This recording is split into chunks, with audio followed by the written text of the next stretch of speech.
جابر رضی اللہ عنہ ارشاد فرماتے ہیں کہ ہم رسول اللہ صلی اللہ علیہ وسلم کے ساتھ چلے، یہاں تک کہ ہم ایک وسیع وادی میں اترے، اور پھر رسول اللہ صلی اللہ علیہ وسلم قضاء حاجت کے لیے چلے گئے، اور میں ایک ڈول میں پانی لے کر آپ صلی اللہ علیہ وسلم کے پیچھے چلا، تو آپ صلی اللہ علیہ وسلم نے کوئی آڑ نہ دیکھی جس کی وجہ سے آپ پردہ کر سکیں۔ اس وادی کے کنارے پر 2 درخت تھے۔ رسول اللہ صلی اللہ علیہ وسلم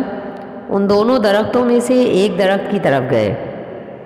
اور اس درخت کی شاخوں میں سے ایک شاخ پکڑی اور فرمایا، اللہ کے حکم سے میری تابع ہو جا۔ تو وہ شاخ آپ صلی اللہ علیہ وسلم کے تابع ہو گئی، جس طرح کہ وہ اونٹ اپنے کھینچنے والے کے تابع ہو جاتا ہے جس کی گلے میں نکیل پڑی ہوئی ہو۔ پھر آپ صلی اللہ علیہ وسلم دوسرے درخت کی طرف آئے اور اس کی شاخوں میں سے ایک شاخ کو پکڑ کر فرمایا، اللہ کے حکم سے میری تابع ہو جا۔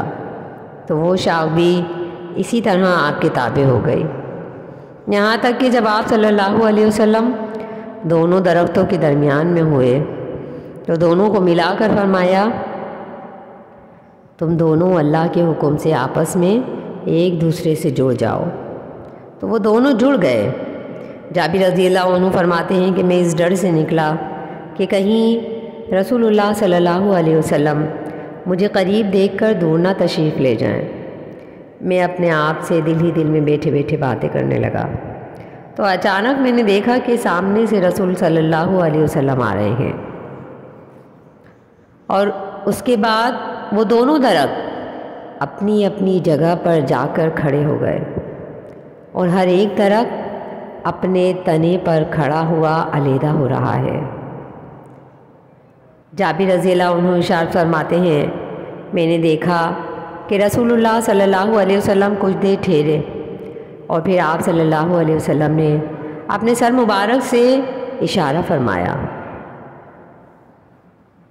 اور جب آپ صلی اللہ علیہ وسلم میری طرف پہنچے تو فرمایا، اے جابر، کیا تو نے دیکھا جس جگہ میں کھڑا ہوا تھا؟ میں نے عرض کیا، جی ہاں اے اللہ کے رسول۔